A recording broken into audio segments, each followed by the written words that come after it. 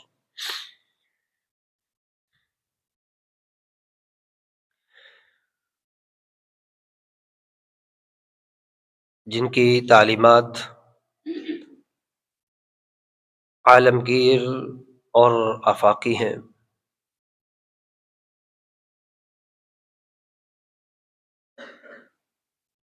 جن کی بنیاد پر معاشرہ معاشرتی زندگی میں، دنیاوی اور اخروی زندگی میں کامیابی کی منازل کو طے کر سکتا ہے۔ رحمت اور بخشش کی دعا جناب اہل بیت اطہار کے لیے، صحابہ کرام کے لیے، تابعین اعظام کے لیے، فقہاء کرام کے لیے، محدثین اعظام کے لیے، علماء کرام کے لیے،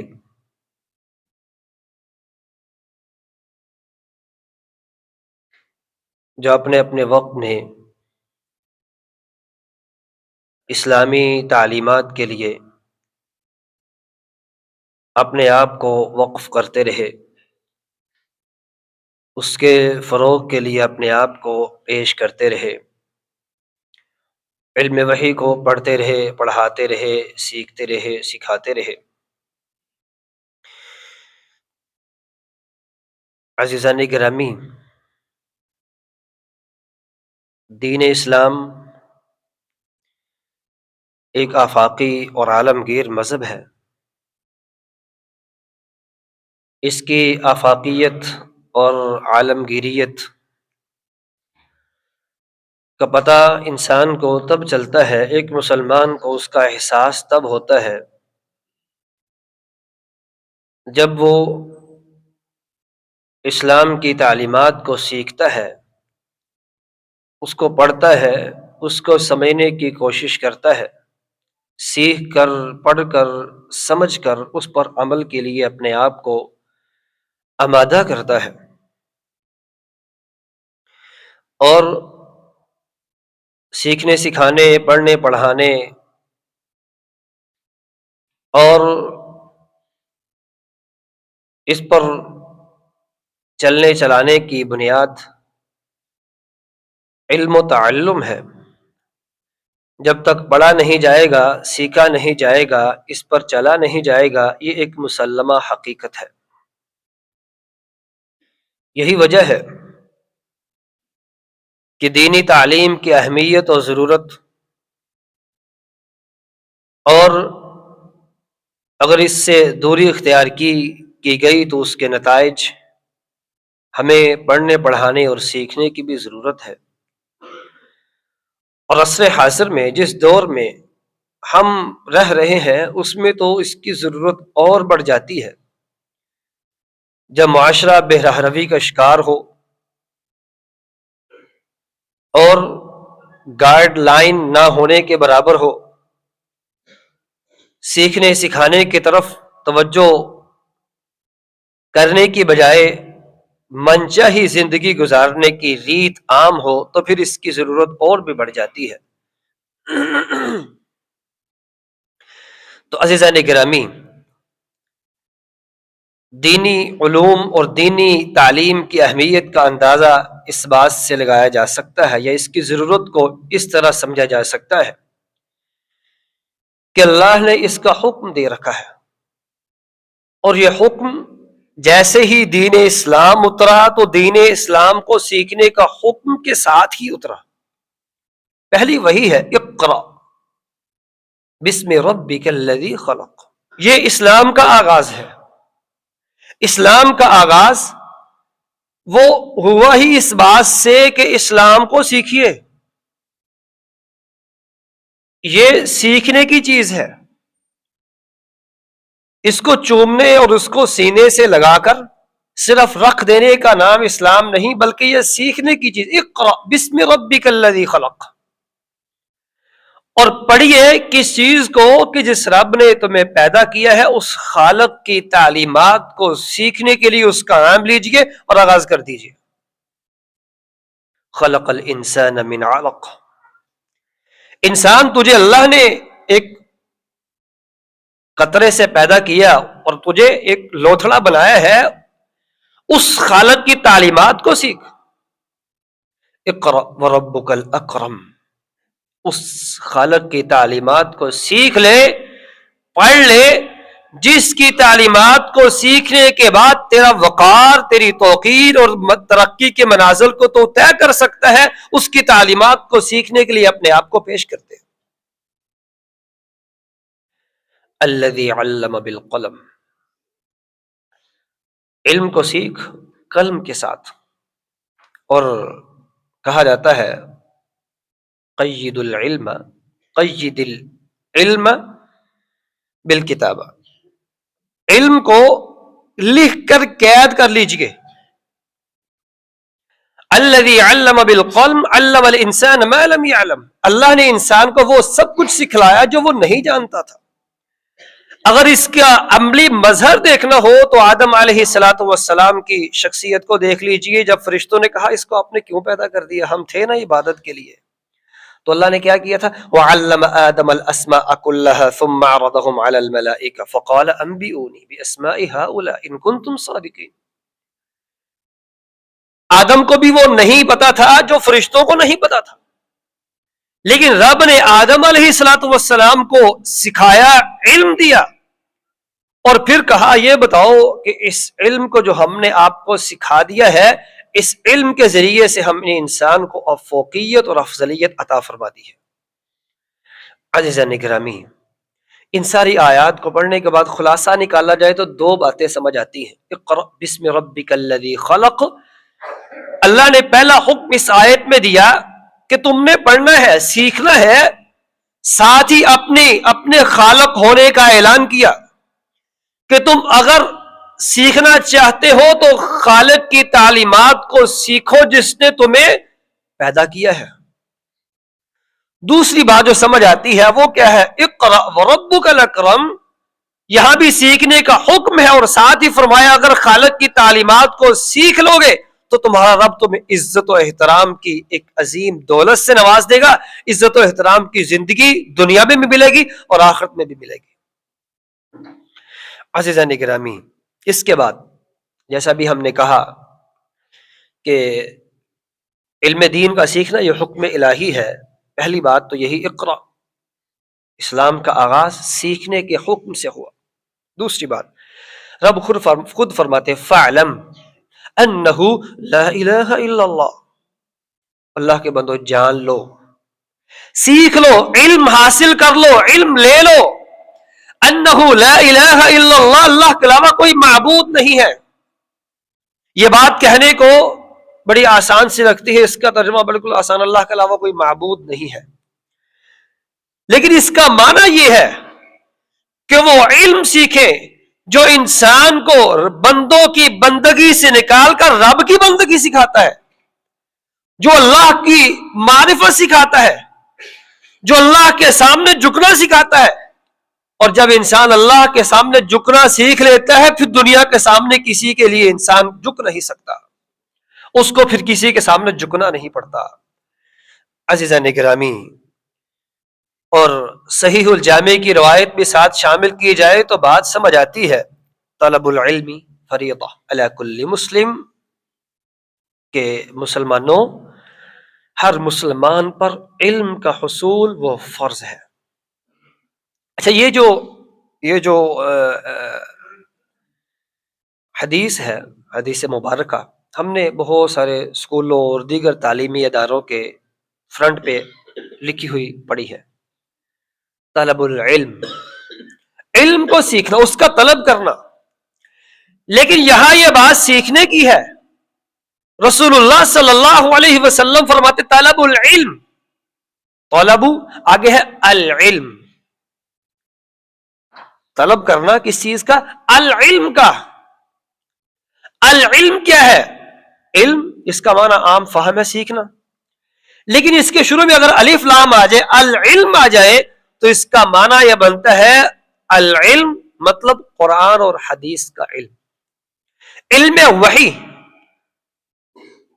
اور قرآن و سنہ کا علم۔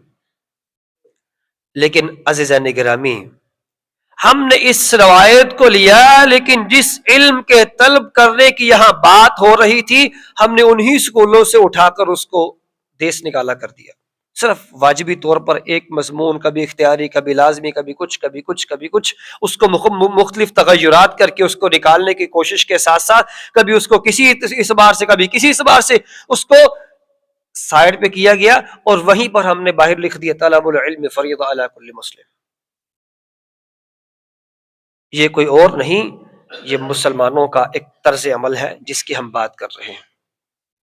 لیکن بات یہی ہے کہ علم، اس کا سیکھنا یہ فرض ہے، اور یہ اب سوال یہ ہے کہ وہ کون سا علم ہے جس کو سیکھا جائے۔ پہلی بات تو اس کا جواب ہم نے دے دیا کہ وہ العلم قرآن و حدیث کا علم، علم وحی کا علم ہے جس کو سیکھنا ضروری ہے۔ اب دوسری بات یہ ہے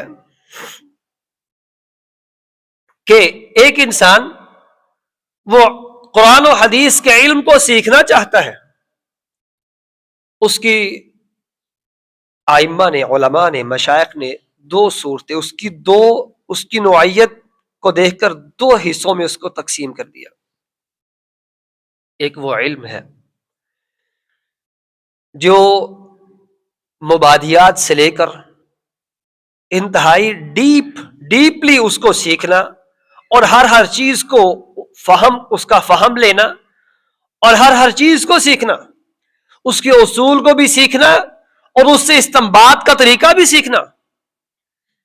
یہ علم، یہ فرض کفایہ ہے، ہر ایک کے لیے ضروری نہیں ہے۔ اس کے لیے اللہ نے وہ لوگ پیدا کیے ہیں جو اپنی زندگیوں کو کھپاتے ہیں، اپنی جوانیوں کو اس علم کے لیے وقف کر دیتے ہیں، اور اس کے علم کی مبادیات سے لے کر، اس کے اصولی تعریف سے لے کر، اس سے استنباط کا طریقوں سے لے کر، اور اس کے نتائج تک جاتے ہیں، تب جا کر وہ ایک عالم دین بنتا ہے۔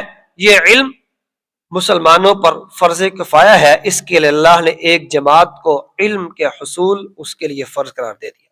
لیکن ہم جس علم کی بات کر رہے ہیں اس کی دوسری قسم ہے جس کو فرض عین کہا جاتا ہے، جو ہر ایک کے لیے سیکھنا ضروری ہے۔ وہ کیا ہے؟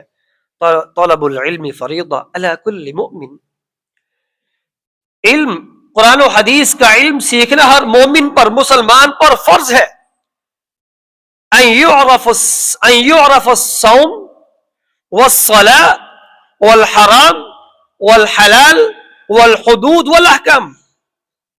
وہ علم وہ ہے جس میں ایک انسان عبادات کے طریقوں کو جانتا ہے، کیونکہ عبادت وما خلقت الجن والانس الا ليعبدون، اللہ نے ہمیں بندگی کے لیے پیدا کیا ہے، اپنی غلامی کے لیے پیدا کیا ہے، تو غلام کو کم از کم غلامی کا طریقہ تو آنا چاہیے۔ تو ایک غلام کو غلامی کا طریقہ سیکھنا اس کے لیے ضروری ہے، فرض ہے ہر ایک غلام کے لیے۔ جو سمجھتا ہے وہ اللہ کا غلام ہے، اس کو رب کی غلامی کا طریقہ آنا چاہیے، اور وہ بندگی ہے جو عبادات کے ذریعے انسان حاصل کرتا ہے۔ اور اس کے ساتھ والحلال والحرام، اس کی زندگی میں کیا حلال ہے کیا حرام ہے اس کو آنا چاہیے، اس کو پتہ ہونا چاہیے، اس کو سیکھنا چاہیے۔ والحدود، اللہ کی حدود کیا ہے، اس کے شعائر کیا ہے، اور اس کی علامات کیا ہے۔ والاحکام، اس کے احکامات کیا ہے، جو انسان کے روز مرہ کی زندگی میں احکامات ہیں وہ کیا ہے، اس کو پتہ ہونا چاہیے۔ اور عبداللہ ابن مبارک رحمہ اللہ جو مشہور محدث ہے، ان سے سوال کیا گیا کہ ایک انسان کو کتنا کو علم آنا چاہیے، تو انہوں نے بڑا خوبصورت اور انتہائی مختصر سا جواب دے دیا۔ فرماتے ہیں کسی بھی طرف پیش قدمی بغیر علم کے نہیں کرنی چاہیے، جس کا مطلب یہ ہے ایک انسان وہ نماز پڑھنے آیا ہے، گویا کہ نماز کے لیے اس نے پیش قدمی کی ہے، وہ بڑا ہے آگے نماز کے لیے، وہ نماز کے لیے آیا ہے بغیر طریقہ سیکھے نماز نہ پڑھے، اس نے زکوٰۃ دینی ہے، بغیر طریقہ سیکھے زکوٰۃ نہ دے، زکوٰۃ تو دینی ہے، نماز تو پڑھنی ہے۔ اس نے روزہ رکھنا ہے، بغیر طریقے روزہ نہ رکھے۔ اس نے حج کرنا ہے، عمرہ کرنا ہے، اس نے معاشرتی معاملات کو دیکھنا ہے، لین دین کرنے ہیں، اس نے کاروبار کرنا ہے، اس نے سیاست کرنی، اس نے معاشرت کرنی ہے، اس نے سب کچھ کرنا ہے، دنیا میں زندگی گزارنی ہے۔ گویا کہ زندگی گزارنے کی طرف وہ پیش قدمی کر رہا ہے، وہ پیش قدمی بغیر سیکھے نہ کرے۔ جو اس کو صبح سے شام تک جو ضرورت ہے اس کو وہ سیکھنا چاہیے، اس پر یہ فرض ہے، اس کے بغیر کوئی چارہ کار نہیں ہے۔ اور عزیزان گرامی، اسی طرح عبداللہ ابن احمد بن حنبل جو مشہور امام ہے رحمہ اللہ، ان کے بیٹے نے یہ بات بیان کی۔ وہ بھی فرماتے ہیں کہ امام رحمہ اللہ سے کسی نے سوال کیا کہ انسان کو کتنا علم جو اس کے لیے فرض ہے، لازم ہے، جو حاصل کرے۔ انہوں نے جواب دیا، توحید و رسالت، عبادات، معاشرتی اور معاشی حقوق و فرائض اور آداب، یہ ساری وہ چیزیں ہیں جو انسان صبح سے شام تک ہر روز کرتا ہے، اس کو اس کا علم ہونا چاہیے۔ اور عزیزان گرامی، اہمیت، ضرورت کے اعتبار سے پہلی بات جو بھی ہم نے بیان کی، یہ اللہ کا حکم ہے کہ ہم نے دینی تعلیمات کو، اسلامی تعلیمات کو سیکھنا ہے۔ اور اس حکم کی وجہ سے ہم نے بات کی کہ حکم یہ دو طرح کا ہے۔ ایک حکم وہ یہ ہے کہ اس کو ڈیپلی سیکھا جائے، اللہ نے اس کے علماء و مشائخ کی ایک جماعت کو تیار کر رکھا ہے اور قیامت تک یہ سلسلہ انشاءاللہ جاری رہے گا۔ دوسرا حکم وہ ہم سب سے متعلق ہے، ہر مسلمان نے سیکھنا ہے، اور وہ علم ہے جو صبح سے شام تک اس کو ضرورت پڑتی ہے، اس کے بغیر وہ چارہ کار نہیں ہے، اس کو سیکھنا پڑے گا۔ دوسری بات، دینی علوم کی سمجھ، اس کا فہم، یہ انسان کی وقار اور ترقی کی علامت ہے، اس لیے بھی اس کو سیکھنا چاہیے۔ پہلی بات کیا ہے؟ یہ ہماری ضرورت ہے۔ انسان سب سے پہلے اپنی ضرورت کو پورا کرتا ہے، پھر وہ کہیں آگے کی سوچتا ہے۔ ضرورت پوری نہ ہو اور انسان ادھر ادھر اپنے کام کرتا رہے، یہ نہیں ہو سکتا۔ پہلی سیڑھی یہ ہے کہ انسان اپنی ضرورت کو پورا کرے صبح سے شام تک۔ اگلا مرحلہ یہ ہے کہ اگر دینی تعلیمات میں سمجھ بوجھ اللہ نے دے رکھی ہے اور اس کے لیے محنت کر رکھی ہے، تو یہ وقار اور ترقی کی علامت ہے، ترقی کے منازل کو طے کرنے کے لیے سب سے بڑا معاون ہے۔ صحیح مسلم کی روایت، رسول اللہ صلی اللہ علیہ وسلم نے فرمایا، ان اللہ یرفع بهذا الكتاب اقواما ويضع به آخرین، کہ اللہ تعالیٰ بہت سے لوگوں کو اس کتاب مبین کی وجہ سے، جو دینی تعلیمات کی بنیاد ہے قرآن مجید کی وجہ سے، دینی تعلیمات کی وجہ سے اللہ ان کو ترقیوں کی منازل پر چڑھاتا ہی جائیں گے، ان کو وقار کی دولت سے نوازتے چلے جائیں گے۔ وَيَضَعُ بِهِ آخَرِينَ، اور کچھ لوگ ایسے ہوں گے جو اس تعلیمات سے غافل رہیں گے، نہیں سمجھیں گے، اور وہ پھر تنزلی کے جو زینے ہیں، اس کی سیڑھیاں، وہ اترتے چلے جائیں گے۔ اور یہی روایت حضرت عمر رضی اللہ تعالی عنہ نے اس وقت بیان کی تھی جب ایک آزاد کردہ غلام کو مکہ کا گورنر بنا دیا تھا۔ عربی النسل ہو اور کسی غلام کی امارت کو، قیادت کو قبول کر لے، یہ نہیں ہو سکتا تھا، لیکن انہوں نے قبول کی اس لیے کہ وہ عالم دین تھا، اس نے علم الفرائض کا اور احکامات کا علم سیکھ رکھا تھا۔ عزیزان گرامی، اسی لیے عمر رضی اللہ عنہ فرمایا کرتے تھے، تفقہوا قبل ان تسودوا، تمہیں کسی منصب پر بٹھایا جائے اس سے پہلے تم اپنے آپ کو علم دین کی ضروریات سے مزین کر لیا کرو۔ اس کے ساتھ ہی ثم قال البخاری رحمہ اللہ وبعد ان تسودوا، امام بخاری فرماتے ہیں اگر تمہیں کسی منصب پر بٹھا دیا گیا ہے، تب بھی منصب کا مطلب یہ نہیں کہ بہت بڑا عہدہ ہی ملے۔ ایک والد ہونا ایک منصب ہے، ایک ماں ہونا ایک منصب ہے، اپنی دکان کے آپ اونر ہیں، اپنے آفس میں بیٹھتے ہیں، اپنے کہیں بھی بیٹھتے ہیں، اپنے معاملات کو دیکھتے ہیں، آپ ایک منصب پر بیٹھے، ایک ذمہ دار سیٹ پر بیٹھے ہیں، آپ کو اس سے پہلے دینی تعلیمات کی سمجھ اور اس کی فقاہت آنی چاہیے. لیکن امام بخاری فرماتے ہیں اگر آپ بیٹھ چکے ہیں نہیں بھی سیکھ سکے تو اس کے بعد سیکھنا آپ پر فرض ہے. کیوں؟ وقد تعلم اصحاب النبی فی کبر سنہم، نبی اکرم صلی اللہ علیہ وسلم کے اکثر اصحاب نے اپنی عمر کے بڑے ہو جانے کے باوجود بھی علم دین کو سیکھا تھا، اور آپ نے اپنے آخری دم تک وہ سیکھتے ہی رہے تھے. عزیزان گرامی، دو باتیں، دینی علوم کا سیکھنا ضرورت بھی ہے، دوسری بات ہماری شان بھی ہے، ہمارے لائق بھی ہے، اور ہمیں یہ کرنا بھی چاہیے. اس کے لیے ہمیں، اگر ہم سمجھ رہے ہیں کہ ہمیں واقعی سیکھنا چاہیے، تو پھر ہمیں کیا کرنا چاہیے؟ دینی علوم کو سیکھنے کے لیے دینی علوم کو جاننے والے علماء کے پاس ضرور آنا چاہیے، ان سے رابطے میں رہنا چاہیے، ان کے پاس بیٹھنا چاہیے. اللہ تعالیٰ اس بات کا ہمیں حکم دے رہے ہیں، فَاسْأَلُوا أَهْلَ الذِّكْرِ إِن كُنتُمْ لَا تَعْلَمُونَ بِالْبَيِّنَاتِ وَالزُّبُرِ. اللہ کے بندو، تم ایسے لوگوں کے پاس جن کو اللہ نے علم دے رکھا ہے ان کے پاس بیٹھو، تمہیں نہیں پتا ان سے پوچھ لو، اور ان سے پوچھو، ان سے بات کرو، دلیل کی دنیا میں ان کے ساتھ اپنے آپ کو علم دین کے ساتھ جوڑنے میں، علم دین کو سیکھنے میں ان کے ساتھ اپنا وقت گزارو. لیکن اب اس بات کو اگر دیکھا جائے تو عزیزان گرامی، افسوسناک امر یہ ہے کہ ہم میں سے کتنے ایسے لوگ ہیں جو کسی نہ کسی عالم دین سے رابطے میں رہتے ہیں. یہ نہیں ہو سکتا کہ انسان کو صبح سے شام تک کوئی ضرورت نہ پڑے.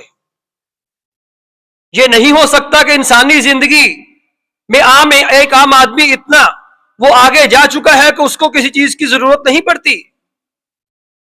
اور اس میں کوئی شک نہیں ہے کہ جہاں اچھائی ہے وہاں برائی بھی ہے، لیکن بہرحال اچھائی موجود ہے تبھی دنیا قائم ہے. اس اچھائی کے ساتھ کون ہے جو اپنے آپ کو ہمیشہ جوڑ کے رکھتا ہے؟ حالت تو یہ ہے کہ جب ہم نے تبصرہ کرنا ہے، جب ہم نے بات کرنی ہے، جب ہم نے اپنے آپ کو باتوں کے ذریعے آزمانا ہے، تو پھر ہمیں علم نہ ہونے کے باوجود بھی وہ بات جو نہیں کرنی چاہیے، کیونکہ علم نہیں ہے، وہ کرنا ہم اپنا حق اور فرض سمجھتے ہیں. وہ کسی شخصیت کے بارے میں ہو، کسی ادارے کے بارے میں ہو، حالانکہ اس کے بارے میں ہم کیا جانتے ہیں یہ اس بارے میں کبھی نہیں سوچا. تو میری آپ سے خصوصی طور پر استدعا ہے، گزارش ہے، محبتانہ گزارش ہے، واللہ العظیم کبھی اس پہ تھوڑا سا غور کیجئے گا. ضرور کسی ایک شخص سے جس کے بارے میں آپ سمجھتے ہیں کہ ہم اس کے رابطے میں رہیں گے تو ہماری دینی ضرورت پوری ہو سکے گی، ضرور رابطے میں رہیے. اس کے ساتھ دوسری گزارش یہ ہے، ہمارے ہاں ایک عجیب تاثر پایا جاتا ہے کہ جہاں سے علماء تیار ہوتے ہیں، دینی مدارس، دینی ادارے، کیونکہ وہاں جاتے نہیں ہیں، اس بارے میں کچھ معلومات نہیں ہے، ایون کہ وہ لوگ جو دینی علوم سے وابستہ ہیں اور اپنا ان کا بیک گراؤنڈ دینی ہوتا ہے، ان سے بھی کبھی بات ہو، ان سے پوچھا جائے آپ نے کبھی کسی ادارے کو دیکھا، تو وہ کہتے ہیں ہم نے نہیں دیکھا. آپ ضرور دینی اداروں کا وزٹ کریں، ان میں جائیں، ان میں دیکھیں کہ وہاں ہو کیا رہا ہے. اس کے لیے میں آپ کو جامعہ سلفیہ میں ہمہ وقت، کسی وقت بھی، بغیر کسی پلان کے آپ کو دعوت دیتا ہوں، آپ کبھی وہاں آئے، دیکھیں کہ صبح سے شام تک وہاں پہ ہو کیا رہا ہے، وہاں کے شب و روز گزرتے کیسے ہیں. یقین کیجئے اگر آپ کو آپ کی آنکھوں میں روشنی نہ ہو تو ہم ذمہ دار ہیں. ہم پری پلان کی بات نہیں کر رہے، بغیر کسی پلان کے آئے انشاءاللہ. لیکن فَاسْأَلُوا أَهْلَ الذِّكْرِ إِن كُنتُمْ لَا تَعْلَمُونَ بِالْبَيِّنَاتِ وَالزُّبُرِ. اپنے آپ کو سیکھنے سکھانے کے لیے کچھ کیجئے تو صحیح، کیونکہ ہم لوگ ہیں ظاہر پر عمل کرنے والے. یہ جسم ہے نا ہمارا، اس کی ضرورت ہے مختلف ضروریات ہیں، اور ہم نے اپنے فیملی ڈاکٹر رکھے ہوئے ہیں، ان کے کلینک پر ہم جاتے ہیں کیونکہ ہمیں ہمارے جسم کو ضرورت ہے، لیکن روح کی ضرورت وہ کدھر گئی؟ اس کو سیکھنے کے لیے ہم کیا کریں گے؟ عزیزان گرامی، بات یہی ہے کہ دینی علوم اور اس کو سیکھنے سکھانے میں ہماری ایفرٹ کہاں تک ہے، اور اس سے پیچھے رہنے کے لیے ہماری غفلت کہاں تک ہے، ہم سب جانتے ہیں۔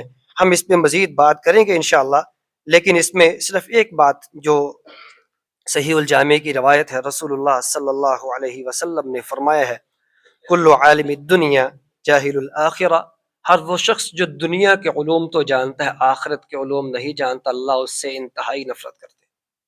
یہ صحیح الجامع کی روایت ہے۔ اور صحیح بخاری مسلم کی روایت کیا ہے کہ جو دنیا کے علوم تو بڑے جانتے ہیں، آخرت کے علوم نہیں جانتا، یہ قیامت کی علامات میں سے ہے۔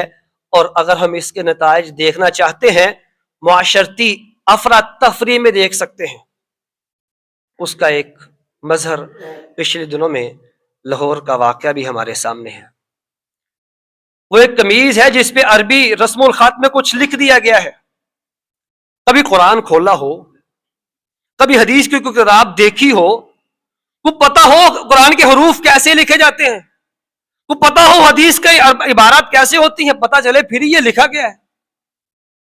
ہمیں یہ تو پتہ ہے کہ یہ عربی زبان میں لکھا ہے توہین مذہب، لیکن یہ نہیں پتا جو ہم ہر روز بغیر سوچے سمجھے اپنے آپ کو بغیر بے راہ روی پہ لگا رہے ہیں، اس کا ذمہ دار کون ہے؟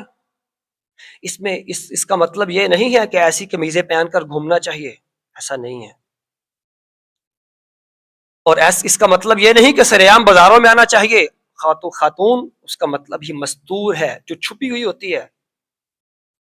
لیکن ہمیں اپنی بے راہ روی پر بھی توجہ دینی چاہیے، اپنے آپ کو دینی علوم سے آراستہ کرنا چاہیے، تب ہی انسان اپنے جذبات کو، اپنے احساسات کو، اپنی دینی حمیت اور غیرت کو صحیح جگہ استعمال کر سکتا ہے۔ ورنہ جو ہو رہا ہے ہمارے سامنے ہے، اللہ ہمیں ہدایت دے، ہماری اصلاح فرمائے۔ السلام علیکم۔